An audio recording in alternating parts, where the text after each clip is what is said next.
നോക്ക്, നിങ്ങൾ ഒരുപാട് പ്രയാസങ്ങളുണ്ടാവും. അങ്ങനെ ധീരനുസരിച്ച് ജീവിക്കുമ്പോൾ ക്യാമ്പസിൽ അങ്ങനെ ഒരുപാട് ബുദ്ധിമുട്ടുകളും പ്രയാസങ്ങളും ഒക്കെ നമ്മൾ അനുഭവിക്കേണ്ടി വരും. ശരി, ഓക്കെ. നമുക്ക് ചെറിയ ചിത്രങ്ങൾ, ആദ്യം കാണുന്ന ചിത്രങ്ങളും തൊട്ട് താഴെ കാണുന്ന കുറച്ച് ചിത്രങ്ങൾ നമുക്ക് കാണാം. ഒരു കാലം കഴിഞ്ഞാൽ 3 ദിവസം, 3-ാമത് ദിവസം നമ്മുടെ കൈകളിലെ നഖം കൊഴിഞ്ഞു വീഴുന്നു. ഇപ്പോൾ കൈകൾക്ക് എന്താ പ്രശ്നമുണ്ടോ? ഒരു ബുദ്ധിമുട്ടില്ലല്ലോ. ഒരു കാലം വരാനുണ്ട് നമ്മുടെ നഖങ്ങൾ കൊഴിഞ്ഞു വീഴുന്നു. 4-ാം ദിവസം തലമുടി ദ്രവിച്ചുകൊണ്ടിരിക്കണം. നമ്മൾ എത്രത്തോളം കെയർ ചെയ്യുന്നുണ്ട്. ഷാമ്പു, വിപണിയിലിറങ്ങുന്ന ഓരോ മരുന്നുകൾ വാങ്ങിച്ച് നല്ല പ്രിസർവ് ചെയ്യുന്ന നമ്മുടെ തലമുടി, അത് അഴുകി 5-ാം ദിവസം തലച്ചോറ് അഴുകി ഒലിക്കുന്ന സന്ദർഭങ്ങൾ. 6-ാം ദിവസം വയറും കുടൽമാലയും പുഴുക്കൾക്ക് ഭക്ഷണമാകുന്നു. 60 ദിവസം കഴിഞ്ഞാൽ വെറും അസ്ഥിക്കുടം. നമ്മൾ പിന്നെ കബറിലുണ്ട്, പക്ഷെ നമ്മൾ അതിൻ്റെ ഉള്ളിൽ ഒന്നുമല്ല. ഇപ്പോൾ ഇരിക്കുന്ന നമ്മളല്ല പിന്നീട് നമ്മളായിത്തീരുന്നത്. ഒരു വീഡിയോ, ലാസ്റ്റ് വൺ, ആ പിക്ചർ കാണാൻ പറ്റും. ഓക്കെ, ഇത് ലാസ്റ്റ് വൺ ആണ്.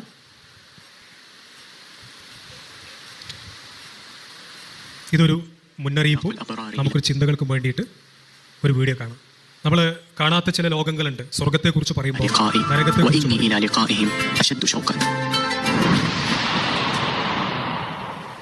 عملنا تجربة عملية مع الشيخ الدكتور عبد العزيز النعيمي. نزل هو من الأمور التي ترقق القلب زيارة المرضى وحضور الجنازات. فكيف بمن يعيش حقيقة الموت ويتسربل به؟ إن أكبر عظة هي أن تعيش الموت حقيقة لا خيالا، وتزهد في الدنيا وتقبل على الآخرة وترجو رحمة ربك.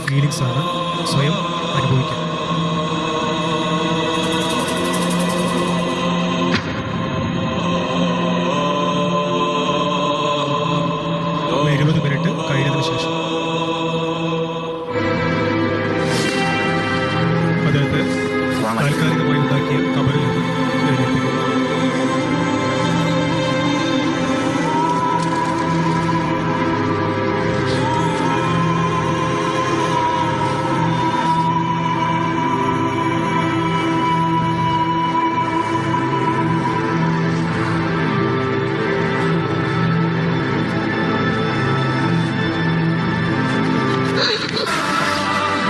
شو علاقتي مع ربي؟ مع أهلي، مع ناسي، مع أولادي، وأهم شيء معه شو عملت؟ ماذا سوف أغير؟ هاي التجربة تخيلني أعد ليس ذكرياتي، لكن كيف أرتب حياتي. سبحان الله، يمكن دقائق بسيطة لكن كيف أثرت وسوف تؤثر في حياتي. نموذج بسيط.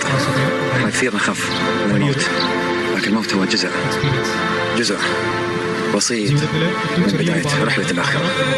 وكثير من الناس تخاف من هذا الموت، لكن اعتبر أن هذا الموت جزء لنعتبر، وجزء لنحيا، وجزء لنرد ونعطي الجميل، لنرد ونعطي الجميل. مرة ثانية وأعمل وأزرع وأحصد لربي. أنت الملائكة تغسلني الله يكرمك حياة طيبة وحسن الخاتمة. بارك الله فيك.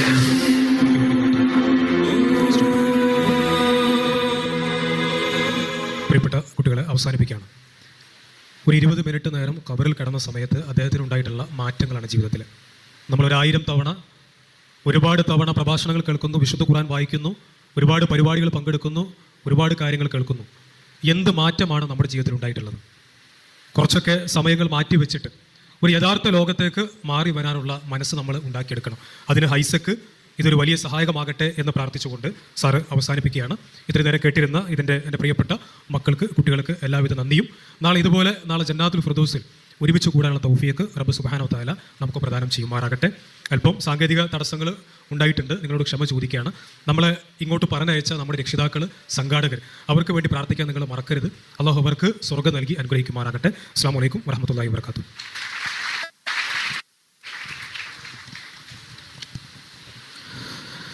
ജീവിതത്തിൻ്റെ അർത്ഥതലങ്ങളെ സ്പർശിച്ചുകൊണ്ട് നമ്മോട് സംവദിച്ച ഇർഷാദ് മാത്തോട്ടത്തിന് സംഘാടക സമിതിയുടെ നന്ദി അറിയിക്കുകയാണ്. അടുത്തത് ബഹുമാന്യനായ അബ്ദുസലാമുട്ടിൽ നമ്മോട് സംവദിക്കുന്നു. പ്രൗഡ് ടു ബി മുസ്ലിം എന്ന വിഷയത്തെ ആസ്പദമാക്കി ആധുനിക ലോകത്ത് നാം നേരിട്ടുകൊണ്ടിരിക്കുന്ന പ്രശ്നങ്ങളിൽ ഇസ്ലാമിന് പറയുവാനുള്ളത് എന്താണ്? ഉത്തരാധുനികതയുടെയും നാസ്തികതയുടെയും യുക്തിവാദത്തിൻ്റെയും പുതിയ ലോകത്ത് സംവാദത്തിൻ്റെ വേദി തുറക്കുകയാണ്. വിഷയം അവതരിപ്പിച്ച് സംസാരിക്കുവാൻ ബഹുമാന്യനായ അബ്ദുസലാം മുട്ടിലിനെ വളരെ ആദരപൂർവ്വം ക്ഷണിക്കുകയാണ്. അസ്സലാമു അലൈക്കും വറഹ്മത്തുള്ളാഹി വബറകാതുഹു. അസ്സലാമു അലൈക്കും. എല്ലാവരും ഖബറും കണ്ട് മരണത്തിൻ്റെ വിവിധ ഘട്ടങ്ങളൊക്കെ നേർക്കുനേരെ മനസ്സിലാക്കി ആ ഒരു വല്ലാത്ത ഫീലിംഗ് അല്ലേ? അപ്പോൾ സലാം മടക്കാൻ മറന്നുപോയ പലരും ഇല്ല. ഓക്കെ, നമുക്ക് ഒന്ന് എഴുന്നേറ്റ് നിൽക്കാം. കുറേ നേരം ഇരിക്കുന്നത്. പ്ലീസ് എല്ലാവരും എഴുന്നേറ്റ് നിൽക്കും.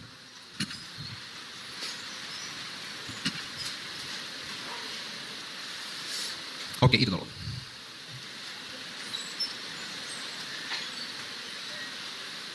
നാളെ തിങ്കളാഴ്ചയാണല്ലേ? തിങ്കളാഴ്ചയാണ്. നമുക്ക് സ്കൂളിൽ പോകണം, കോളേജിൽ പോകണം. നമ്മൾ സ്കൂളിലും കോളേജിലും ഒക്കെ പോകുമ്പോൾ നമുക്ക് ആഗ്രഹമുണ്ട് നമുക്ക് മുസ്ലിങ്ങളായി ജീവിക്കാൻ. പക്ഷേ നമ്മുടെ അരികിലേക്ക് പലരും വരുന്നു. നിങ്ങളെന്തിനാണ് മുസ്ലിമായി ജീവിക്കുന്നത്? ഇതൊരു പഴഞ്ചൻ മതമാണല്ലോ, 6-ാം നൂറ്റാണ്ടിലെ മതമാണല്ലോ, നമ്മൾ ആധുനിക നൂറ്റാണ്ടിലല്ലേ ജീവിക്കുന്നത്. ഈ കാണുന്ന വേഷവിധാനമൊക്കെ നിങ്ങൾക്ക് ഒഴിവാക്കിക്കൂടെ? ആധുനിക കാലഘട്ടത്തിൽ ആധുനികനായി ജീവിച്ചുകൂടെ എന്നൊക്കെ ചോദിക്കാറുണ്ടല്ലേ? ശരി. അതുകൊണ്ട് എപ്പോഴാണോ നിങ്ങൾ ഈ മതത്തെ ഒഴിവാക്കി മതത്തിൻ്റെ എല്ലാ ലിമിറ്റുകളെയും പൊട്ടിച്ചെറിഞ്ഞ് പുറത്തേക്ക് വരുന്നത്, അന്ന് മുതൽ നിങ്ങൾക്ക് വളരെ ഒരു സ്വാതന്ത്ര്യത്തോടു കൂടെ എല്ലാവിധ സന്തോഷവും അനുഭവിച്ചുകൊണ്ട് ജീവിക്കാം. അതുകൊണ്ട് നിങ്ങൾ എന്ത് ചെയ്യണം? ഇപ്പോൾ നിങ്ങൾ സ്വീകരിച്ചിരിക്കുന്ന ഈ മതം, ഇസ്ലാം എന്ന് പറയുന്ന മതത്തെ നിങ്ങൾ ഒഴിവാക്കണം, ഞങ്ങളെ കൂടെ നിങ്ങൾ വരണം എന്ന് പറഞ്ഞുകൊണ്ട് നമ്മളെ ക്ഷണിക്കാനും മറ്റു പലതിലേക്ക് നമ്മെ സ്വാഗതം ചെയ്യാനും ക്യാമ്പസുകളിൽ ആളുകളുണ്ടാകും. ശരിയാണോ? ശരിയല്ലേ? യെസ്. അങ്ങനെ നമ്മെ മറ്റുള്ളവർ ക്ഷണിക്കുമ്പോൾ, സ്വാഗതം ചെയ്യുമ്പോൾ, നോ, ഞാൻ അതിലേക്കില്ല, ഞാൻ എൻ്റെ മതത്തിൽ ഉറച്ചു നിൽക്കുന്നു എന്ന് നമുക്ക് പറയാൻ കഴിയണം. അത് എങ്ങനെ പറയാൻ കഴിയും? അവരുടെ വിമർശനങ്ങളെ, അവരുടെ പരിഹാസങ്ങളെ, അവരുടെ കളിയാക്കലുകളെ അവഗണിച്ചുകൊണ്ട് നമുക്ക് എങ്ങനെ നമ്മുടെ മതത്തിൽ തന്നെ ഉറച്ചു നിൽക്കാൻ കഴിയും? എൻ്റെ മതം സത്യമാണ്, എൻ്റെ മതമാണ് എനിക്ക് ഏറ്റവും സുരക്ഷ നൽകുന്നത് എന്ന് തിരിച്ചറിഞ്ഞുകൊണ്ട് നമുക്ക് നിൽക്കാൻ കഴിയണം. ആ ഭാഗവുമായി ബന്ധപ്പെട്ട ചില കാര്യങ്ങൾ മാത്രമാണ് പറയുന്നത്. അതിൽ ഒന്ന്, എന്തുകൊണ്ട് ഞാൻ ഇസ്ലാം സ്വീകരിച്ചു, എന്തുകൊണ്ട് ഞാൻ മുസ്ലിമായി. ഇന്ന് നമ്മുടെ ലൈവ് തുടങ്ങുന്നതിന് മുമ്പ് ഞാൻ കേൾപ്പിച്ച ഒരു വീഡിയോ സമയം ഗ്യാപ്പ് നികത്താൻ വേണ്ടി ഞാൻ കേൾപ്പിച്ചതല്ല. നിങ്ങളിൽ എത്ര പേര് ആ വീഡിയോ സീരിയസ് ആയിട്ട് കേട്ടു, സശ്രദ്ധം കേട്ടു എന്ന് എനിക്കറിയില്ല. ആദ്യമേ തന്നെ ഞാനൊരു കാര്യം പറയാം. ഇത് ഏറ്റവും ചുരുങ്ങിയത് ഒരു 3 ഭാഗമെങ്കിലുമായിട്ട് വിശദീകരിക്കാൻ പോകുന്ന വളരെ പ്രധാനപ്പെട്ട ഒരു വീഡിയോ ആണ്. 3 ഭാഗമെങ്കിലും ഇതിന് ഉണ്ടാവുമെന്നാണ് ഞാൻ വിചാരിക്കുന്നത്. പ്രത്യേകിച്ച് ഇത് യുവ തലമുറയെ ലക്ഷ്യം വെച്ചുകൊണ്ട് കൗമാരപ്രായത്തിലുള്ള കുട്ടികളെ കലാലയങ്ങളിലേക്ക് പോകുന്നതിന് മുന്നോടിയായിട്ടുള്ള പരിശീലന പരിപാടി എന്ന പേരിൽ സംഘടിപ്പിക്കുന്ന പരിപാടികളിൽ ആ കുട്ടികളെ എങ്ങനെയാണ് മതത്തിൻ്റെ അടിമകളാക്കി നിലനിർത്താൻ വേണ്ടി, മതത്തെ ചോദ്യം ചെയ്യാതെ, ചിന്തകൾക്ക് യാതൊരു സ്വാതന്ത്ര്യവും കൊടുക്കാതെ അതിനെയൊക്കെ കൂച്ചുവിലങ്ങിട്ട് മതനേതൃത്വവും മതസംഘടനകളും പറയുന്നത് അതേപടി വിഴുങ്ങി മുന്നോട്ട് പോകാൻ ഒരു തലമുറയെ പാകപ്പെടുത്തിയെടുക്കുന്നത് എങ്ങനെ എന്നതിൻ്റെ വളരെ കൃത്യമായിട്ടുള്ള ഒരു ഉദാഹരണമാണ് ഈ വീഡിയോ. നമ്മളിന്ന് പരിശോധിക്കാൻ പോകുന്ന വീഡിയോയുടെ ആമുഖമാണ് നിങ്ങളിപ്പോൾ കേട്ടത്. കണ്ണൂരിലെ +2 വിദ്യാർത്ഥികൾക്ക് വേണ്ടി സംഘടിപ്പിക്കുന്ന കരിയർ ഗൈഡൻസ് എന്ന പേരിൽ ഇവരുടെ ജീവിതം മുന്നോട്ട്, വിദ്യാഭ്യാസവും തൊഴിൽ തുടങ്ങിയിട്ടുള്ള കാര്യങ്ങളിൽ അവർക്ക് മുന്നോട്ട് പോകാൻ ആവശ്യമായിട്ടുള്ള മാർഗദർശനം എന്ന രീതിയിൽ നടത്തിയിട്ടുള്ള ഒരു പരിപാടിയുടെ ഒരു ഭാഗത്തു നിന്നുള്ളൊരു ചെറിയ ആ ഒരു 5 മണിക്കൂർ ദൈർഘ്യമുള്ള ഒരു വീഡിയോയിൽ നിന്നുള്ള ഒരു ചെറിയ ഭാഗമാണ് ഞാൻ നിങ്ങളെ കേൾപ്പിച്ചത്. എന്താണ് ആ വീഡിയോയുടെ പ്രത്യേകത? കലാലയങ്ങളിലേക്ക് പോകുമ്പോൾ അല്ലെങ്കിൽ യുവത്വത്തിലേക്ക് വരുമ്പോൾ, നിങ്ങൾ അറിവും വിദ്യാഭ്യാസവും ചിന്തയും ഒക്കെ വളർന്നു വരുമ്പോൾ, നിങ്ങൾക്ക് ചിന്തിക്കാനുള്ള പ്രേരണയും ത്വരയും ഒക്കെ ഉണ്ടാവാൻ സാധ്യതയുണ്ടാവുമ്പോൾ, ഇസ്ലാം എന്ന് പറയുന്ന മതത്തെ ചോദ്യം ചെയ്യാനുള്ള ഏതെങ്കിലും തരത്തിലുള്ള സാധ്യത, വാസന, ത്വര നിങ്ങളിൽ ഉണ്ടാവുകയാണെങ്കിൽ അതിനെ എങ്ങനെ മറികടക്കാം എന്നതാണ് ഇന്ന് മുതൽ നമ്മൾ പരിശോധിക്കുന്ന വീഡിയോ പരമ്പരയുടെ ഒരു ആകത്തുക. അപ്പം സ്വതന്ത്ര ചിന്തകർ അല്ലെങ്കിൽ യുക്തിചിന്ത, മതനിഷേധം എന്ന് തുടങ്ങിയിട്ടുള്ള, നിരീശ്വരവാദം തുടങ്ങിയിട്ടുള്ള കുറേ അവരെ ഭയപ്പെടുത്തുന്ന കുറേ വാക്കുകളൊക്കെ പറഞ്ഞുകൊണ്ട് അത്തരം ആളുകളിൽ നിന്നൊക്കെ വരുന്ന ചോദ്യങ്ങളെ എങ്ങനെയാണ് മറികടക്കേണ്ടത് എന്ന് കൗമാരപ്രായക്കാരായ കുട്ടികൾക്ക് വേണ്ടി പരിശീലനം കൊടുക്കുന്ന ഒരു പരിപാടിയാണ്. നിങ്ങൾ ശ്രദ്ധിക്കണം. ഇതിൻ്റെ തുടക്കത്തിൽ വീഡിയോ കേട്ടിട്ടില്ലാത്തവർ നിർബന്ധമായും ഈ വീഡിയോ ഇപ്പോൾ ഇവിടെ സ്റ്റോപ്പ് ചെയ്തിട്ട് തുടക്കം മുതൽ നമ്മൾ കേൾപ്പിച്ച ഈ പരിശീലനം കൊടുക്കുന്ന അധ്യാപകൻ്റെ സെഷനിലേക്ക് കടക്കുന്നതിനും തൊട്ടു മുൻപുള്ള സെഷൻ അവസാനിക്കുന്നതാണ് ഞാൻ നിങ്ങളെ കേൾപ്പിച്ചത്. അത് മുതൽ ഇദ്ദേഹത്തിൻ്റെ ഇൻട്രോ വരെയാണ് നമ്മളിപ്പോൾ കേട്ടത് ആ വീഡിയോയിൽ. അതൊരു 7 മിനിറ്റ് വീഡിയോ ആണ്. അത് കേട്ടതിന് ശേഷം മാത്രം നിങ്ങൾ ഈ ലൈവ് തുടർന്ന് കാണുക എന്നാണ് എനിക്ക് നിങ്ങളോട് എല്ലാവരോടും അഭ്യർത്ഥിക്കാനുള്ളത്. അതിന് നമ്മൾ വിഷയത്തിലേക്ക് കടക്കാം. ഒരു 15-16 വയസ്സുള്ള കുട്ടികളെ ഒരു ഹാളിൽ പിടിച്ചിരുത്തിയിട്ട് സ്വതന്ത്ര ചിന്തയുടെയും അല്ലെങ്കിൽ മതത്തെ ചോദ്യം ചെയ്താൽ, ഇസ്ലാമിക നിയമങ്ങളെ ചോദ്യം ചെയ്താൽ ഉണ്ടാകാവുന്ന ഭവിഷ്യത്തുകളെക്കുറിച്ച് അതിനെയൊക്കെ ഇവരെ ഭയപ്പെടുത്താൻ വേണ്ടി ഈ സെഷൻ തുടങ്ങുന്നതിന് മുൻപ് മരണവും ഖബറും, പരീക്ഷണാർത്ഥം ഒരാൾ 20 മിനിറ്റ് ഖബറിൽ കടന്നതിൻ്റെ അനുഭവവും എല്ലാം കൂടി വളരെ ഭീകരമായ മരണഭയത്തിലേക്കും അതിനെ തുടർന്നുണ്ടാകുന്ന ഖബർ ശിക്ഷ, ശരീരം അഴുകുന്നത്, പുഴു കഴിക്കുന്നത് തുടങ്ങിയിട്ടുള്ള കാര്യങ്ങളൊക്കെ പറഞ്ഞാൽ ചെറിയ കുട്ടികളെ മനസ്സ് കലക്കി വെച്ചിട്ടാണ് എന്തുകൊണ്ട് നമ്മൾ മുസ്ലിമായി എന്ന ചോദ്യത്തിന് ഉത്തരം പറയാൻ ആ കുട്ടികളെ പരിശീലിപ്പിക്കുന്നത്. ഈ വിഷയം അവതരിപ്പിക്കാൻ വരുന്ന ആള് പറഞ്ഞു തുടങ്ങുന്നത് തന്നെ നിങ്ങൾ ഖബറും മരണവും നരകവും സ്വർഗവും ശിക്ഷയും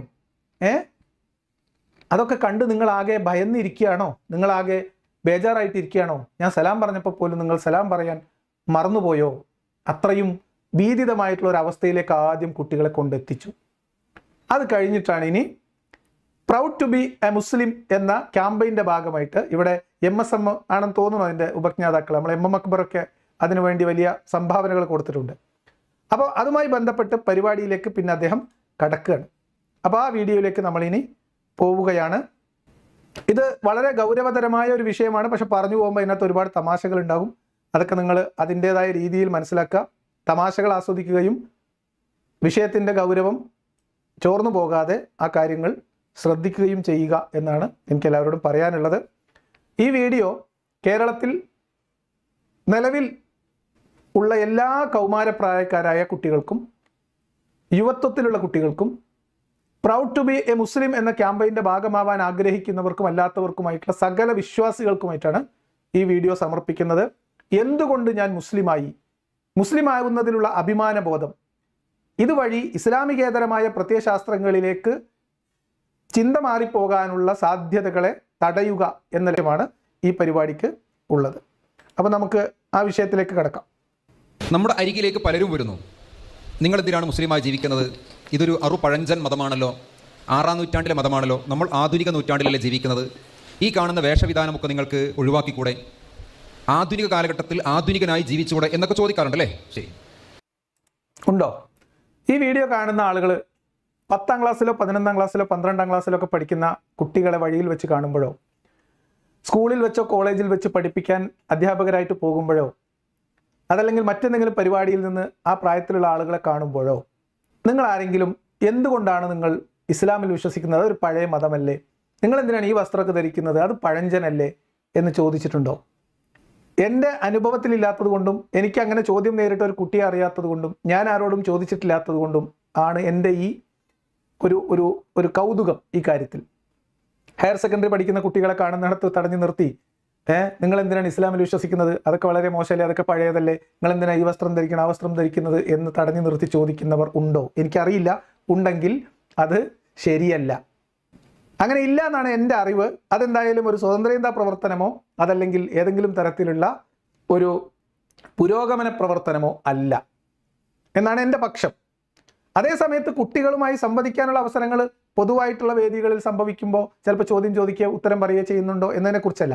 കാണുന്ന കുട്ടികളോടൊക്കെ ഇങ്ങനെ നിങ്ങൾ എന്തിനാ ഇസ്ലാമിൽ വിശ്വസിക്കുന്നത്, നിങ്ങൾ എന്തിനാ ഇങ്ങനെ വസ്ത്രം ധരിക്കുന്നത് എന്ന് ചോദിച്ച് അവരെ അപമാനിക്കുകയും അവരെ മോശക്കാരായി ചിത്രീകരിക്കുകയും അവരിൽ അപകർഷതാബോധം ഉണ്ടാക്കുകയും ഒക്കെ ചെയ്യുന്ന പരിപാടി എന്തായാലും എനിക്ക് നേരിട്ട അനുഭവമോ പരിചയമോ ഇല്ലാത്തൊരു കാര്യമാണ്.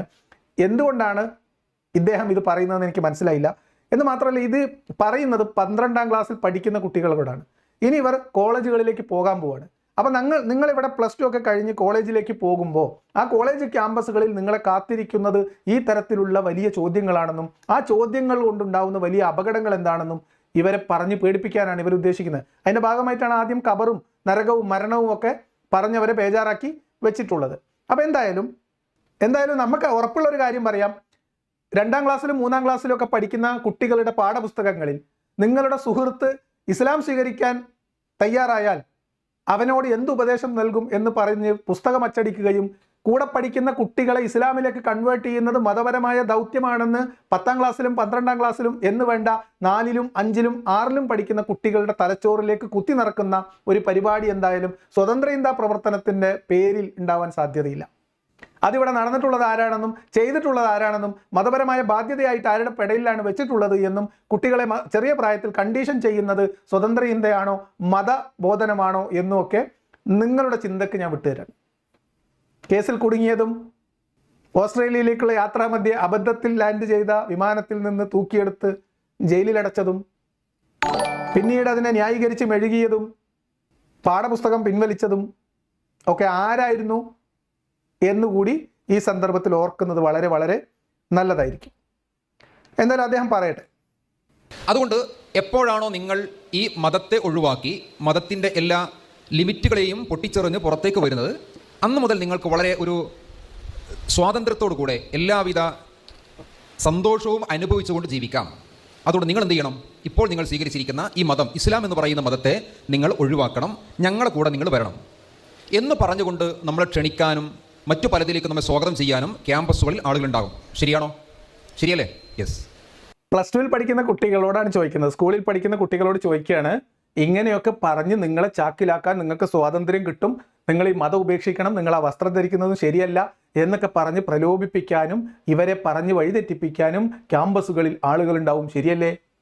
ക്യാമ്പസിലേക്ക് പോയിട്ടില്ല, ഹയർ സെക്കൻഡറി പരീക്ഷ എഴുതിയിട്ടില്ല, അതിനു മുൻപുള്ള കുട്ടികളോടാണ് ഈ ഉസ്താദ് ചോദിക്കുന്നത്. അപ്പോൾ ഉസ്താദ് ഉണ്ടാവും.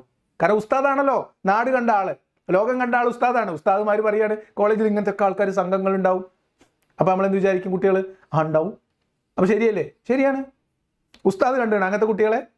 ക്യാമ്പസുകളിൽ കയറിയിട്ട് മതബോധനം നടത്തുന്ന ഏക ടീമാരാ ഇവിടുത്തെ മുജാഹിദ് പ്രസ്ഥാനം അല്ലേ? എല്ലാ തരത്തിലുമുള്ള പ്രശ്നങ്ങളെ, സാമൂഹ്യ പ്രശ്നങ്ങളെ ഒക്കെ മതപരമായ കണ്ണാടി വെച്ചുകൊണ്ട് നോക്കിക്കണ്ട് മതപരമായ ഈ എന്താ പറയുക അഴുകിയ മതനിയമത്തിൽ അലക്കിയെടുത്ത് കോളേജ് ക്യാമ്പസുകളിൽ അഴകെട്ടി തോരയിടുന്നത് ആരാണ് ഇവിടെ? ഇവിടുത്തെ മുജാഹിദ് വിദ്യാർത്ഥി പ്രസ്ഥാനങ്ങൾ അല്ലേ? മൈക്കും പിടിച്ചുകൊണ്ട് പോയിട്ട് മനുഷ്യരെക്കുറിച്ച്, മറ്റുള്ളവരെക്കുറിച്ച്, യൂണിഫോമിനെക്കുറിച്ച്, ജെൻഡർ ഇക്വാലിറ്റീനെക്കുറിച്ച്, ട്രാൻസ്ജെൻഡേഴ്സിനെ കുറിച്ച് ഒക്കെ ചോദിക്കുകയും ഇവിടെ ആളുകൾക്കിടയിൽ കൺഫ്യൂഷൻ ഉണ്ടാക്കാനും ശ്രമിക്കുന്നത് ആരാണ്? ഈ പണിയൊക്കെ ചെയ്യുന്നത് അവരാണ്. അപ്പോൾ അവർ വിചാരിക്കുന്നത് അവരൊക്കെ ചെയ്യുന്നത് പോലെ ചെറിയ കുട്ടികളെ ചാക്കിട്ട് പിടിക്കാനും ബ്രെയിൻ വാഷ് ചെയ്യാനും ചോദ്യം ചോദിച്ച് കൺഫ്യൂഷനാക്കി ഷഹാദത്ത് കലിമ ഏൽപ്പിക്കാനും യുക്തിവാദികളും അല്ലെങ്കിൽ നിരീശ്വരവാദികളും ഒക്കെ ക്യാമ്പസുകൾ തോറും ക്യാമ്പയിൻ ചെയ്യുന്നുണ്ടെന്നും അതിന് പ്രത്യേകമായിട്ട് സൗദി അറേബ്യയിൽ നിന്നോ അല്ലെങ്കിൽ വേറെ എവിടെന്നെങ്കിലും ഫണ്ട് വരുന്നുണ്ട് എന്നും ഇതിനു വേണ്ടി ഇവിടെ പ്രവർത്തിക്കുന്ന മിഷനറി സംഘം ഉണ്ട് എന്നും ഇതൊക്കെ ചേർന്നതാണ് നിരീശ്വരവാദം അല്ലെങ്കിൽ യുക്തിവാദം, സ്വതന്ത്ര ഇന്ത്യ എന്നൊക്കെയാണ് ഒന്നുകിൽ ഈ പാപം ഉസ്താദ് തെറ്റിദ്ധരിച്ചിട്ടുള്ളത്, അല്ലെങ്കിൽ ഈ ഉസ്താദ് പിഞ്ചു കുഞ്ഞുങ്ങളെ ഭയപ്പെടുത്തുന്നത്. നിങ്ങൾ ആലോചിക്കണം, ഏത് ഭയത്തിന് മുകളിലേക്കാണ് ഈ കുട്ടികളുടെ മനസ്സിലേക്ക് ഇതുപോലെയുള്ള നുണ കയറ്റി വിടുന്നതെന്ന് ആലോചിക്കണം.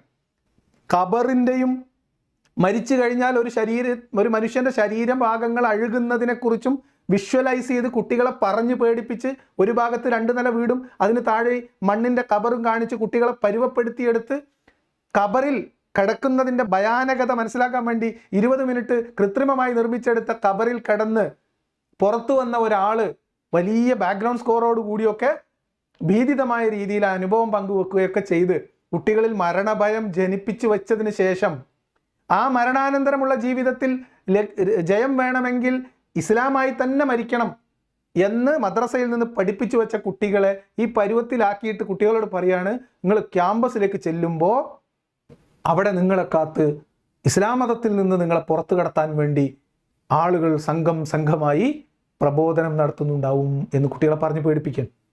ശരി, എന്തിനാ പുസ്തകത്ത് പറയുന്നത്? കുട്ടികൾ നാളെ ചിന്തിക്കാൻ പാടില്ല, കുട്ടികൾ നാളെ ചോദ്യം ചോദിക്കാൻ പാടില്ല. കോളേജിൽ പോയതിന് ശേഷം ഏതെങ്കിലും തരത്തിലുള്ള ചിന്തയോ ചോദ്യമോ വന്നാൽ ഇത് ഉസ്താദ് പണ്ട് പറഞ്ഞ ആരുടെയോ മായാവലയത്തിൽ പെട്ടുകൊണ്ട് ഇബിലീസ് തിരിപ്പിച്ചതാണ് എന്ന് കുട്ടികളിലെ ഉള്ളിൽ നിന്നൊരു ചോദ്യം, ഒരു തോന്നലുണ്ടാക്കാം. അതായത് ഇസ്ലാമിലുള്ള കുട്ടികൾ, മുസ്ലിങ്ങളായിട്ടുള്ള കുട്ടികൾ ഭൗതിക വിദ്യാഭ്യാസത്തിൽ മുന്നോട്ട് പോയി കഴിഞ്ഞാൽ ഇസ്ലാമിക വിശ്വാസം നഷ്ടപ്പെടും എന്ന ഒരു ഭയപ്പാടിൽ നിന്ന് ഈ കുട്ടികളെ പേടിപ്പിച്ചത് അതിൽ നിന്ന് തടയാനുള്ള ഒരു ശ്രമമാണ്. ഇതൊരു സംഘടന നടത്തുന്നതോ ഒരു ഉസ്താദ് നടത്തുന്നതോ അല്ല. ഇത് സംഘടിതമായിട്ട് കഴിഞ്ഞ കാലങ്ങളായിട്ട് ഇവിടെ നടന്നുകൊണ്ടിരിക്കുകയാണ്. എന്തോ ആവട്ടെ, ഉസ്താദ് ഇനി അതിന് പരിശീലനം കൊടുക്കുന്നത് എങ്ങനെയാണെന്ന് വെച്ചാൽ, proud to B a Muslim. ഇങ്ങനെ നിങ്ങളടുത്ത് ആരെങ്കിലും വന്നാൽ നിങ്ങൾ എന്തുകൊണ്ട് മുസ്ലിം ആയിരിക്കുന്നു എന്നൊരാൾ നിങ്ങളോട് ചോദിച്ചാൽ നിങ്ങൾ എന്തുത്തരം പറയും? യുക്തിഭദ്രമായ എന്തുത്തരം പറയും? പൊന്നാരൻ്റെ ഉസ്താദെ, 12ാം ക്ലാസ് വരെ പഠിക്കുന്ന കുട്ടികൾക്ക് 5-8 കൊല്ലം മദ്രസയിൽ പഠിച്ചിട്ട് നിങ്ങൾ ഇത് പഠിപ്പിച്ചു കൊടുത്തിട്ടില്ല? 10 കൊല്ലം മദ്രസയിൽ പഠിപ്പിച്ച കുട്ടികൾക്ക്, അതിനു മുമ്പ് 2 കൊല്ലമോ 3 കൊല്ലമോ ഫിത്രയിൽ പോയ കുട്ടികൾക്ക് എന്തുകൊണ്ട് മുസ്ലിമായി എന്ന്, അല്ലെങ്കിൽ എങ്ങനെ മുസ്ലിമായി, എന്തുകൊണ്ട് മുസ്ലിമായി, എന്തിന് മുസ്ലിമായി എന്ന് നിങ്ങൾ കുട്ടികൾക്ക് പറഞ്ഞു കൊടുത്തിട്ടില്ലേ? ഇല്ലേ? അതോ ആ പറഞ്ഞു കൊടുത്തത് പോരാ എന്ന തോന്നൽ ഇപ്പം നിങ്ങൾക്ക് ഉണ്ടായോ? എന്തായാലും ഉസ്താദ് പറഞ്ഞു കൊടുക്കുന്ന സൂത്രം, ചെപ്പടി വിദ്യകൾ എന്തൊക്കെയാണ് നമുക്ക് നോക്കാം. അങ്ങനെ നമ്മെ മറ്റുള്ളവർ ക്ഷണിക്കുമ്പോൾ, സ്വാഗതം ചെയ്യുമ്പോൾ, നോ, ഞാൻ അതിലേക്കില്ല, ഞാൻ എൻ്റെ മതത്തിൽ ഉറച്ചു നിൽക്കുന്നു എന്ന് നമുക്ക് പറയാൻ കഴിയണം. അത് എങ്ങനെ പറയാൻ കഴിയും? അവരുടെ വിമർശനങ്ങളെ, അവരുടെ പരിഹാസങ്ങളെ, അവരുടെ കളിയാക്കലുകളെ അവഗണിച്ചുകൊണ്ട് നമുക്ക് എങ്ങനെ നമ്മുടെ മതത്തിൽ തന്നെ ഉറച്ചു നിൽക്കാൻ കഴിയും? എൻ്റെ മതം സത്യമാണ്, എൻ്റെ മതമാണ് എനിക്ക് ഏറ്റവും സുരക്ഷ നൽകുന്നത് എന്ന് തിരിച്ചറിഞ്ഞുകൊണ്ട് നമുക്ക് നിൽക്കാൻ കഴിയണം. ആ ഭാഗവുമായി ബന്ധപ്പെട്ട ചില കാര്യങ്ങൾ മാത്രമാണ് പറയുന്നത്. അപ്പം അതിനുള്ള പ്രത്യേക മോട്ടിവേഷനാണ് ഇവിടെ കൊടുക്കുന്നത്. ഇങ്ങനെയൊക്കെ പലരും ചോദിക്കും, ഇസ്ലാമിനെ കുറിച്ച് പലരും പലതും പറയും, ഏതെങ്കിലും വീഡിയോയിൽ കേൾക്കാം, അല്ലെങ്കിൽ എന്തെങ്കിലും പത്രത്തിൽ വായിക്കാം, അല്ലെങ്കിൽ മീൻസ് വേറെ വല്ല പുസ്തകങ്ങളിൽ വായിക്കാം, വിമർശനങ്ങളൊക്കെ ഒരു പക്ഷേ കേട്ടെന്ന് വരാം. അങ്ങനെയൊക്കെ വരുമ്പോഴും ഒന്നും പേടിക്കണ്ട, എൻ്റെ ഇസ്ലാം ഓക്കെ ആണ് എന്ന് നിങ്ങൾക്ക് നിങ്ങളെ എങ്ങനെ പറഞ്ഞ് ബോധ്യപ്പെടുത്താം? ഇനി അബദ്ധവശാൽ ആരെങ്കിലും ചോദിച്ചാൽ അവരോട് എങ്ങനെ മറുപടി പറയാം? ഇതിനുള്ള പ്രത്യേക പരിശീലനമാണ് നടക്കുന്നത്. അപ്പോൾ അതിന് അദ്ദേഹം പറയുന്നത്, എൻ്റെ മതം എനിക്ക് സുരക്ഷ നൽകുന്നു എന്നൊരു ബോധ്യമുണ്ടായാൽ നിങ്ങൾക്ക് ധൈര്യമായിട്ട് പറയാലോ എനിക്കിത് മതി എന്ന്. അതിൽ ഒന്ന്, എന്തുകൊണ്ട് ഞാൻ ഇസ്ലാം സ്വീകരിച്ചു, എന്തുകൊണ്ട് ഞാൻ മുസ്ലിമായി, നിങ്ങൾ ക്ഷണിക്കുന്ന ഇസ്ലാം അല്ലാത്ത മറ്റൊരു പ്രത്യയശാസ്ത്രത്തിലേക്ക് ഞാൻ വരാൻ തയ്യാറല്ല എന്ന് നമുക്ക് പറയാൻ കഴിയണമെങ്കിൽ എന്താണ് നമ്മുടെ മതത്തിൻ്റെ ലക്ഷ്യം, ഇസ്ലാം എന്തിനാണ് എന്നുള്ളത് നമ്മൾ തിരിച്ചറിയണം. അതിൽ ഒരു 4-5 കാര്യങ്ങൾ മാത്രമേ പറയുന്നുള്ളൂ. അതോടുകൂടെ നമ്മുടെ ക്ലാസ് കഴിയും. 4-5 കാര്യം തന്നെ ധാരാളമാണ്. ഇസ്ലാം അല്ലാത്ത ഒരു പ്രത്യയശാസ്ത്രത്തിലേക്ക് ആരെങ്കിലും ക്ഷണിച്ചാൽ, ഇല്ല എനിക്ക് വേറെ ഒന്നും വേണ്ട, എനിക്കിത് മതി, ഞാൻ ഉള്ളതുകൊണ്ട് ഓക്കെയാണ്, എൻ്റെ മതമാണ് പെർഫെക്റ്റ് എന്ന് അവരോട് മറുപടി പറയാൻ കുട്ടികൾക്ക് ആത്മവിശ്വാസം കൊടുക്കുക. അതാണ് ഈ മോട്ടിവേഷൻ്റെ പരിപാടി. അല്ല ഉസ്താദെ, വേറെ ഏതെങ്കിലും ഒരു മതം അല്ലെങ്കിൽ വേറെ ഒരു പ്രത്യയശാസ്ത്രം ഇസ്ലാമുമായി താരതമ്യം ചെയ്തുകൊണ്ട് ഇതിലേതെങ്കിലും നിങ്ങൾ സ്വീകരിക്കുന്നോ കൂട്ടുകാരാ എന്ന് ഒരു കുട്ടി ചോദിച്ചാൽ, ഇസ്ലാം അല്ലാതെ ആരും, മുസ്ലിങ്ങളല്ലാതെ അല്ലെങ്കിൽ ഇസ്ലാമിൻ്റെ പ്രബോധകരല്ലാതെ വേറെ ആരും ചോദിക്കൂല. ഇനി ആരെങ്കിലും അങ്ങനെ ചോദിച്ചാൽ അതിന് മറുപടി കൊടുക്കാൻ വേണ്ടി ഞങ്ങൾ തരും, നിങ്ങളെ കിതാബ് ഞാനൊന്ന് വായിച്ച് നോക്കട്ടെ എന്ന് പറഞ്ഞ് ആ കുട്ടികളോട് പറഞ്ഞു കൊടുക്കേണ്ട എന്താ, നിങ്ങൾക്ക് ഇസ്ലാമികേതരമായ എല്ലാ പ്രത്യയശാസ്ത്രങ്ങളെക്കുറിച്ചും പഠനം നടത്താം. നിങ്ങൾ എല്ലാ മതഗ്രന്ഥങ്ങളും, എല്ലാ ദൈവവിശ്വാസ സങ്കല്പങ്ങളും, എല്ലാ മതങ്ങളുടെ ആരാധനകളും, അവരുടെ വിശ്വാസവും അവരുടെ പെരുമാറ്റവും ഒക്കെ നിങ്ങൾ പഠിക്കുക, സംസ്കാരമൊക്കെ പഠിക്കുക. എന്നിട്ട് നിങ്ങൾ എന്തുകൊണ്ട് ഇസ്ലാം അതിനൊക്കെ മുകളിലാണ് എന്ന് നിങ്ങൾ ഈ ചോദ്യം ചോദിക്കുന്നവന് ബോധ്യപ്പെടുത്തി കൊടുക്കാനുള്ള ആത്മവിശ്വാസവും അതിനുള്ള പരിശീലനം അല്ലേ കൊടുക്കേണ്ടത്? അതിന് പകരം ഇല്ല, ആരെങ്കിലും എന്തെങ്കിലും വേണോ, അസ്സലാമു അലൈക്കും കലണ്ടർ വേണോ വെച്ചാൽ വലൈക്കും അസ്സലാം കലണ്ടർ വേണ്ട എന്ന് പറഞ്ഞ് മാറി മാറി ഭയന്ന് ചോദ്യങ്ങൾ ചോദിക്കാനും ഉത്തരങ്ങൾ പറയാനും ചർച്ച ചെയ്യാനും സംസാരിക്കാനൊന്നും പറ്റാത്ത രീതിയിൽ ഈ കുട്ടികൾ എന്തിനാണ് നിങ്ങളിങ്ങനെ ഇടങ്ങേറാക്കുന്നത്? അവരന്വേഷിക്കട്ടെ, അവർ പഠിക്കട്ടെ.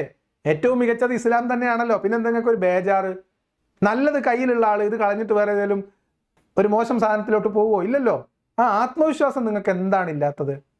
നിങ്ങൾ ചെറിയ പ്രായത്തിൽ കുട്ടികളുടെ തലയിൽ കുത്തി നിറച്ച ഈ മതം ഏതിനോട് താരതമ്യം ചെയ്താലും ഏറ്റവും മികച്ചതാണ് എന്ന ഒരു ബോധ്യം ആ കുട്ടികളിൽ ഉണ്ടാക്കിയെടുക്കാൻ നിങ്ങൾക്ക് കഴിഞ്ഞിട്ടില്ലേ? അതോ നിങ്ങൾക്ക് ആത്മവിശ്വാസമല്ലേ?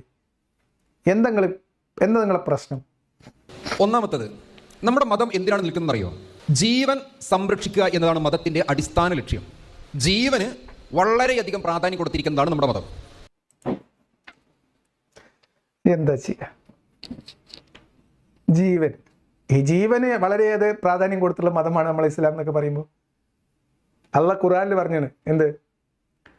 സ്വർഗത്തിന് പകരമായി നിങ്ങളുടെ ജീവനും സമ്പത്തും അള്ളാഹായിട്ട് കരാറുണ്ട്. ജീവന് പ്രാധാന്യം കൊടുത്ത മതമോ ഇസ്ലാമോ? ആരുടെ ജീവന്? അള്ളാഹുവിൻ്റെ മാർഗത്തിൽ ജീവൻ ത്യജിക്കലിനോളം പുണ്യമുള്ള വേറൊരു കാര്യമില്ല എന്ന് പഠിപ്പിച്ച മതമാണ് ഇസ്ലാം. ഇസ്ലാം മരണത്തിൻ്റെ മതമാണ്. ഇസ്ലാം മരണത്തിൻ്റെ പ്രത്യയശാസ്ത്രമാണ്. ജീവിതത്തെക്കുറിച്ച് ഇസ്ലാമിനൊന്നും പറയാനില്ല. ഇപ്പൊ ഈ കാര്യം പറയാൻ വേണ്ടി നിങ്ങൾ മുന്നോട്ട് വരുന്നതിന് മുൻപ് നിങ്ങളുടെ മുന്നിൽ വന്ന ആള് വന്ന് പറഞ്ഞ എന്താ?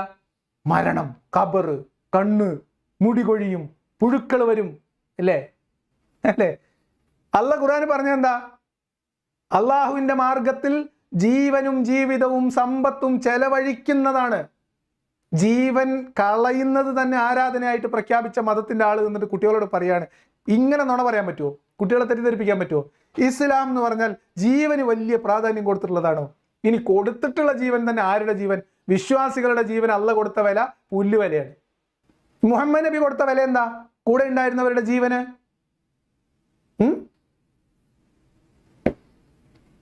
ആരുടെ ജീവന് വില കൊടുത്തു എന്നാ? ഇനി എന്തെങ്കിലും കുറച്ച് വില കൊടുത്തിട്ടുണ്ടെങ്കിൽ അത് വിശ്വാസികളുടെ ജീവന് മാത്രമാണ്. ഒരാള് വിശ്വാസം ഉപേക്ഷിച്ചാൽ പിന്നെ അവൻ്റെ ജീവന് പുല്ല് വിലയാണ്. പിന്നെ അവനെ കാണുന്നിടത്ത് വെച്ച് കൊല്ലണം. അതിലേക്ക് നമുക്ക് വരാം, വിശദമായിട്ട് തന്നെ വരാം.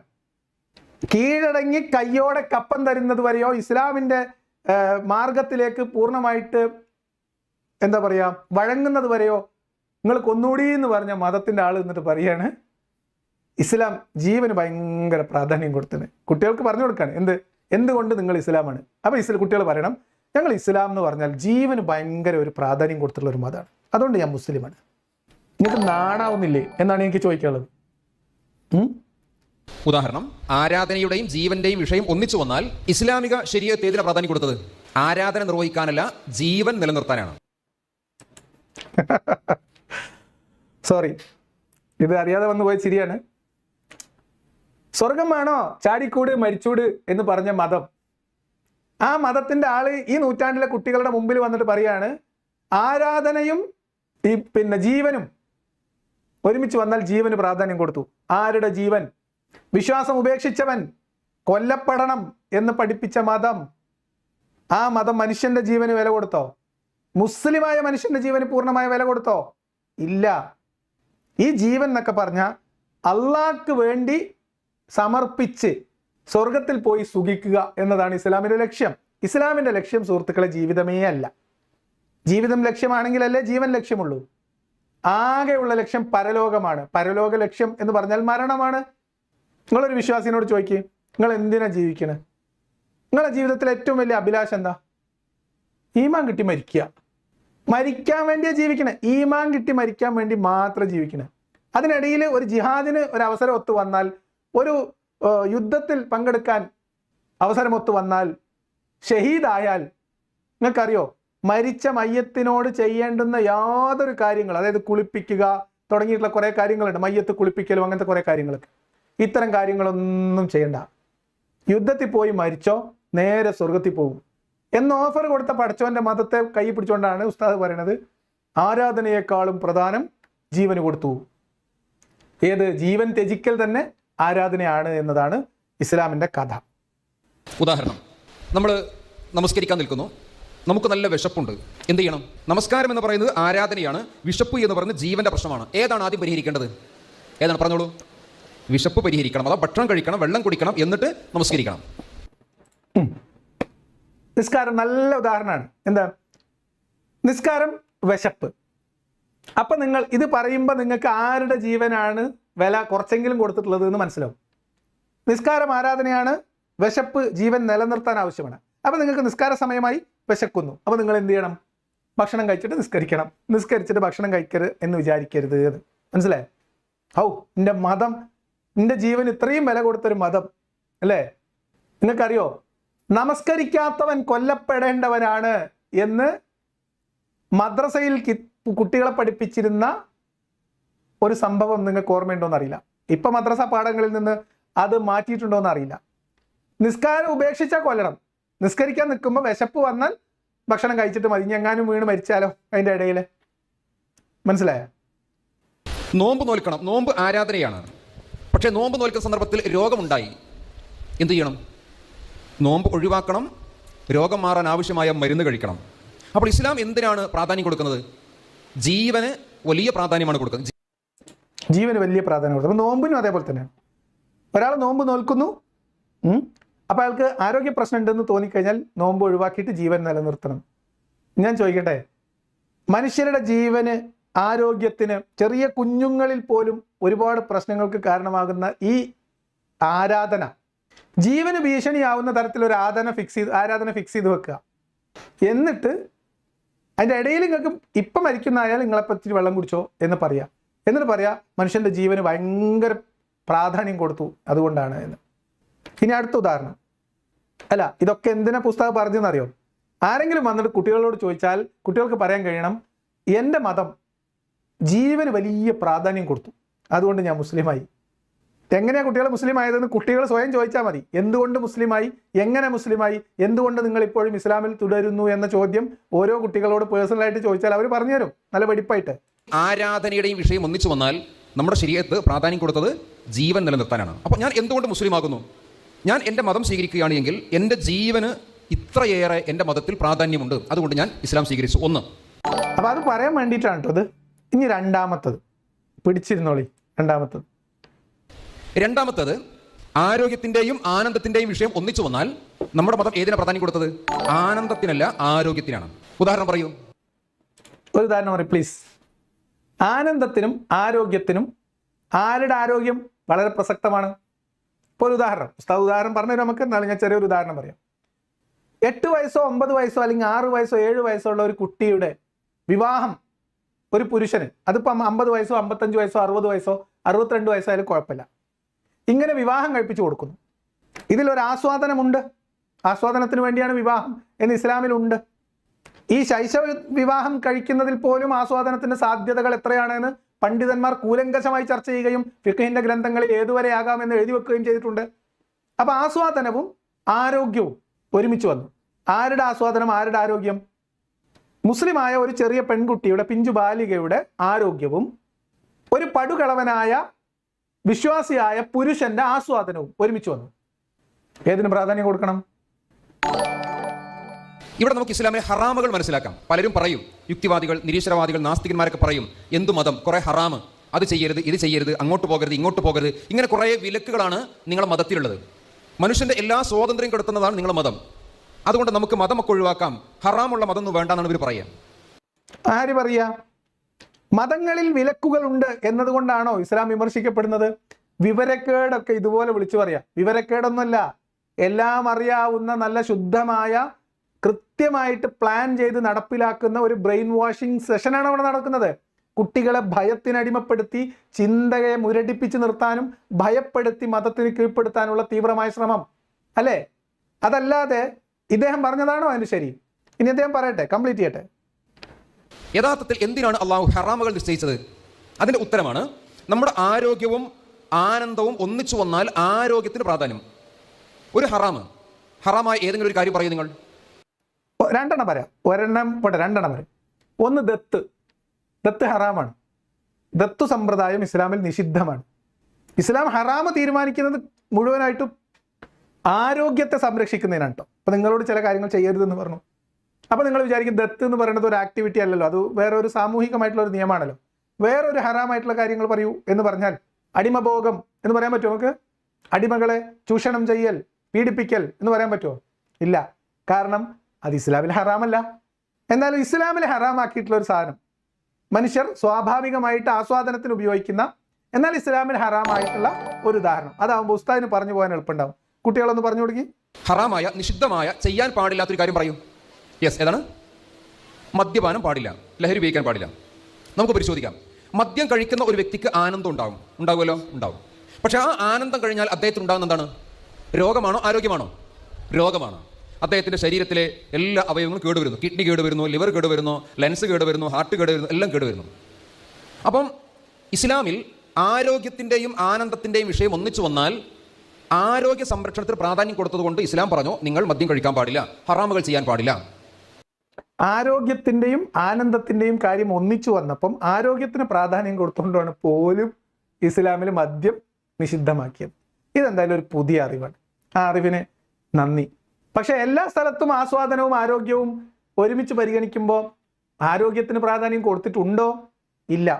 കാരണം ഈ അടുത്ത കാലത്ത് മൗലവി പറയുകയും വിവാദമാവുകയും ചെയ്ത ഒരു പ്രസംഗമാണ്, പൂർണ്ണ ഗർഭിണിയായിരിക്കെ പ്രസവപ്പലകിലേക്ക് കയറി നിൽക്കുന്ന സമയത്താണ് ഭർത്താവ് വന്നിട്ട് ആസ്വാദനത്തിന് അനുവാദം ചോദിക്കുന്നതെങ്കിലും അത് വഴങ്ങിക്കൊടുക്കൽ ഭാര്യയുടെ ബാധ്യതയാണ്. അപ്പൊ ഇവിടെ ഞാൻ നേരത്തെ പറഞ്ഞ ആരുടെ ആസ്വാദനം, ആരുടെ ആരോഗ്യം എന്നത് വളരെ പ്രസക്തമാണ് അല്ലേ? ഇനി മദ്യത്തിലേക്ക് സ്പെസിഫിക് ആയിട്ട് വരാം. അദ്ദേഹം വളരെ ഗുരുതരമായ ചില ആരോപണങ്ങളൊക്കെ അതായത് പച്ച നുണകൾ ഇവിടെ പറയാൻ ശ്രമിക്കേണ്ടത് ഒന്ന് കേട്ടോക്കാം. അപ്പോൾ നമ്മുടെ മതത്തിൽ നമ്മുടെ ആരോഗ്യത്തിന്, നമ്മുടെ ശരീരത്തിലെ ഓരോ ചെറിയ അവയവങ്ങളുടെ ആരോഗ്യത്തിന് പോലും വളരെ പ്രാധാന്യമാണ് കൊടുത്തത്. എന്നാൽ നമ്മൾ ഇസ്ലാം വിട്ട് നാസ്തികതയിലേക്ക് പോയി, ദൈവനിഷേധത്തിലേക്ക് പോയി, ലിബറലിസത്തിലേക്ക് പോയി. അവിടെ മദ്യം കഴിക്കാൻ പാടില്ല എന്ന വിധിയുണ്ടോ? ഇല്ല. അവിടെ ഹറാമുകളില്ല. ഇഷ്ടമുള്ളവർക്ക് കഴിക്കാം, ഇഷ്ടമുള്ളവർക്ക് ലഹരി ഉപയോഗിക്കാം. എന്താ അതിൻ്റെ അർത്ഥം? അവിടെ മനുഷ്യൻ്റെ ഇച്ഛകൾക്ക് മാത്രമാണ്, മനുഷ്യൻ്റെ ചില ആഗ്രഹങ്ങൾക്ക് മാത്രമാണ് പ്രാധാന്യം. അവിടെ ആരോഗ്യത്തിന് പ്രാധാന്യമില്ല. അതെ, അപ്പൊ ഇസ്ലാം ഇങ്ങനെയാണ്, ഇച്ഛകൾക്കല്ല പ്രാധാന്യം, ആരോഗ്യത്തിനാണ്. അത് നമ്മൾ ഇന്നലെ ഇച്ഛകൾക്ക് യാതൊരു പ്രാധാന്യമില്ലാത്തൊരു മതനിയമവും പ്രവാചകനെയും പൂർണ്ണമായി പരിചയപ്പെടുത്തി തന്നിട്ടുണ്ട് എം അക്ബർ. അതുകൊണ്ട് ഇനി നമുക്ക് അതിൽ സംശയമൊന്നുമില്ല. ഇസ്ലാമിൽ ഈ ഇച്ഛകൾക്കും ആസ്വാദനങ്ങൾക്കും യാതൊരു പ്രസക്തിയില്ല.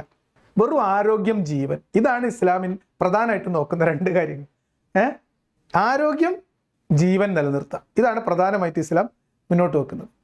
അതെന്തായാലും കേൾക്കാൻ നല്ല രസമുണ്ട്. പക്ഷെ അദ്ദേഹം പറയണമെന്ന് വെച്ചാൽ ഇസ്ലാം അങ്ങോട്ട് ഉപേക്ഷിച്ചാൽ പിന്നെ നിങ്ങൾക്ക് ആരോഗ്യത്തിനും പരിരക്ഷയില്ല, ജീവനും സുരക്ഷിതത്വമില്ല.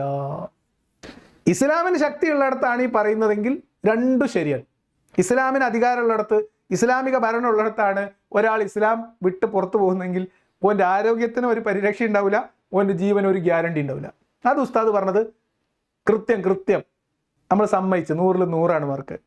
പക്ഷെ സ്വതന്ത്രമായ ഒരു ഭരണവ്യവസ്ഥയുള്ള നാട്ടിൽ, ഒരു ഭരണഘടനാ ധാർമ്മികത നിലനിൽക്കുന്ന ഒരു നാട്ടിൽ, ഒരു ഭരണഘടനാ മൂല്യങ്ങളുള്ള ഒരു നാട്ടിൽ, ഒരു ജനാധിപത്യ വ്യവസ്ഥയ്ക്ക് കീഴിലാണ് ഒരാൾ ഇസ്ലാം ഉപേക്ഷിച്ച് പോകുന്നതെങ്കിൽ അത് അയാളുടെ ആരോഗ്യത്തെയോ അത് അയാളുടെ ജീവനെയോ അക്കാരണം കൊണ്ട് മാത്രം നേരിട്ട് ബാധിക്കുന്ന എന്തെങ്കിലും സാഹചര്യം ഉണ്ടോ ഉസ്താദെ?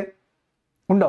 ഞാൻ ഇവരുടെ ഈ വീഡിയോയുടെ താഴെ ഈ ഉസ്താദുമായിട്ട് നേരിട്ട് സംസാരിക്കാൻ ആഗ്രഹമുണ്ട് എന്ന് പറഞ്ഞ് കമന്റ് ഇട്ടിട്ട് ഏകദേശം 1 മാസത്തിലധികമായി. അതിൽ എൻ്റെ നമ്പറും ഞാൻ കൊടുത്തിരുന്നു. ഉണ്ടോ?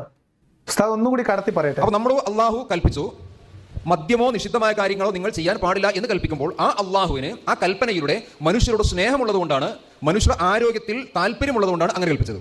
എന്നാൽ ഈ മതം വിട്ട് യുക്തിവാദത്തിലേക്ക് പോയാൽ അവർക്ക് മദ്യം കഴിച്ചാൽ എന്ത് പ്രശ്നം ഉണ്ടാകും അതൊന്നും വിഷയമല്ല. ശരീരം തകർന്നാൽ, കിഡ്നി അടിച്ചു പോയാൽ, ലിവർ കേടുവന്നാൽ, ക്യാൻസർ പിടിച്ചാൽ അതൊന്നും വിഷയമല്ല. അവർക്ക് മനുഷ്യന്റെ ഇച്ഛകൾക്ക് സ്വാതന്ത്ര്യം വേണം, മനുഷ്യന്റെ ആഗ്രഹങ്ങൾക്ക് സ്വാതന്ത്ര്യം വേണം, അത്രയേ ഉള്ളൂ. അതെ, അതായത് യുക്തിവാദികൾ അല്ലെങ്കിൽ ഇസ്ലാം മതം ഉപേക്ഷിച്ച് കഴിഞ്ഞാൽ പിന്നെ എന്ത് വേണേലും ചെയ്തോളി എന്നാണ് ഇത്ര നിയമം. എവിടുത്തെ നിയമം, ഏത് നിയമം, എന്തിനെക്കുറിച്ച് അയാൾ പറയണത്?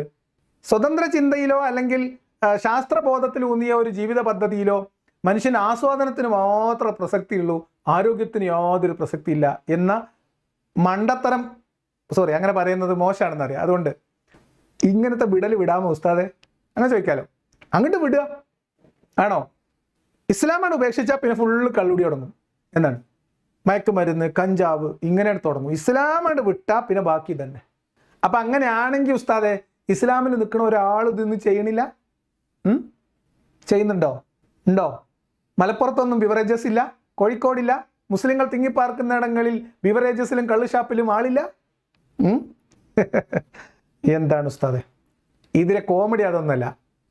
മദ്യപിക്കരുത്, മദ്യം അല്ലെങ്കിൽ ലഹരി പദാർത്ഥങ്ങൾ അനുവദനീയമല്ല, അത് നിഷിദ്ധമാണ്. നിഷിദ്ധമാണെന്ന് നേരിട്ടൊരു വാചകം ഉണ്ടോ എന്ന് ചോദിച്ചാൽ ബുദ്ധിമുട്ടാണ് കണ്ടെത്താൻ. ഇനി പോട്ടെ, അത് നിരുത്സാഹപ്പെടുത്തി അത് നിരോധിച്ചു എന്നതിന് ഇസ്ലാം പറഞ്ഞ കാരണം അത് നിങ്ങൾക്ക് ആരോഗ്യത്തിന് നല്ലതല്ല എന്നാ ആണ്?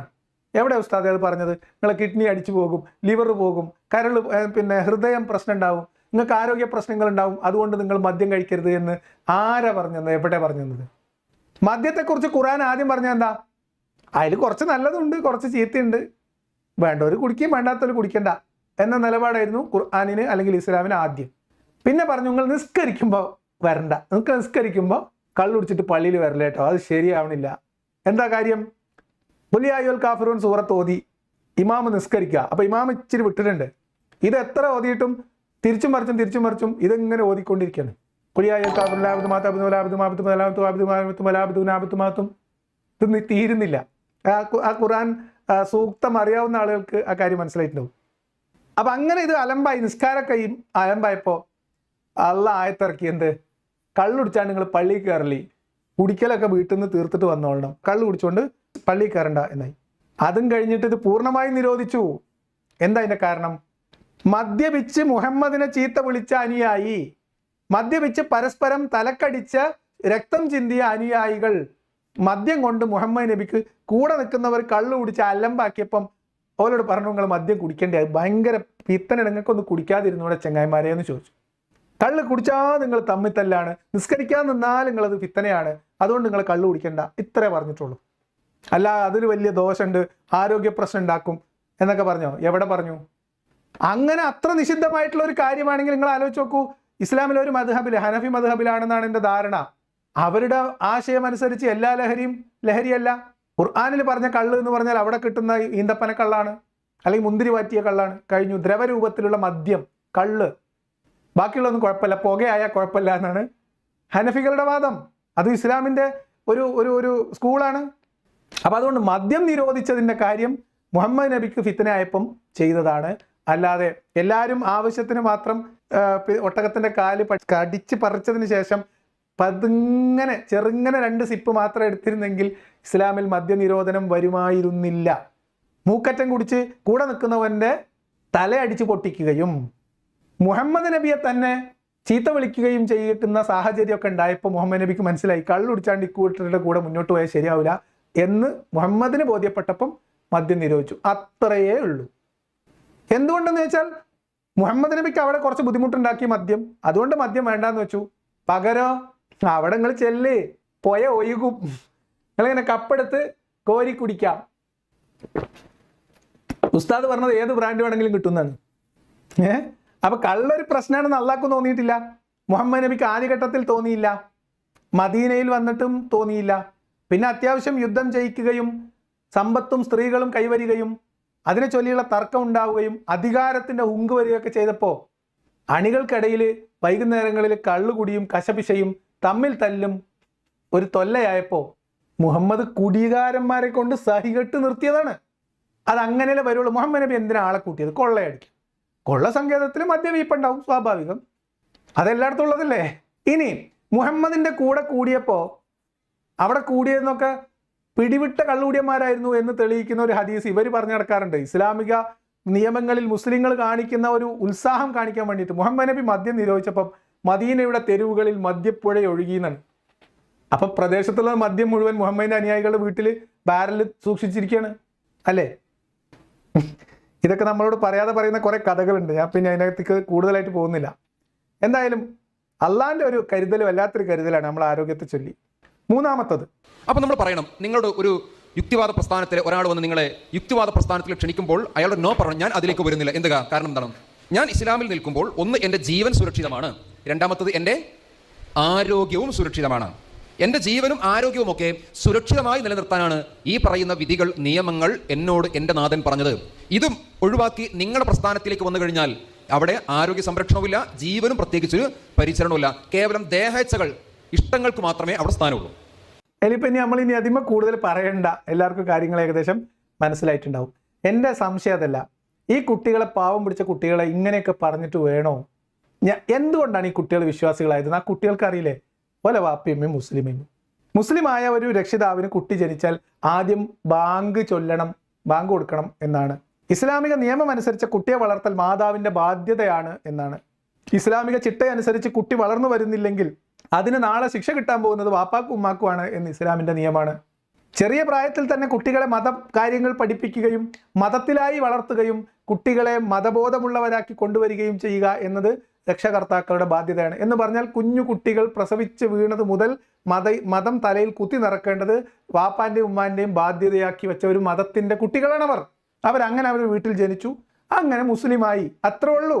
അല്ലാതെ ഇവർ ഈ പറഞ്ഞു കൊടുക്കണതൊക്കെ വെച്ചിട്ടാണോ ഒരു കുട്ടി മുസ്ലിം ആവുന്നത്? ആ സദസ്സിൽ നിന്ന് എഴുന്നേറ്റ് നിന്നൊരു കുട്ടി, നേർക്ക് നേർ എഴുന്നേറ്റ് നിന്നൊരു 14-കാരൻ ഉസ്താദിനോട് ചോദിക്കുകയാണ്, അല്ല ഉസ്താദ്, എൻ്റെ പിമ്മി മുസ്ലിം ആയിരുന്നു, ഇന്നോട് ചോദിച്ചിട്ടല്ല ഓല് എനിക്ക് മുസ്തഫ എന്ന് പേരിട്ടത് എന്ന് പറഞ്ഞാൽ എന്തായിരിക്കും മറുപടി? ഇന്നോട് ചോദിച്ചിട്ടല്ല എൻ്റെ ചുച്ചാമണി കട്ട് ചെയ്തത് എന്നൊരു കുട്ടി എഴുന്നേറ്റ് എന്ന് പറഞ്ഞാൽ എന്താ ഉസ്താദെ മറുപടി? അപ്പൊ കുട്ടികളെ തത്തമ്മയെ പൂച്ച പഠിപ്പിക്കുക.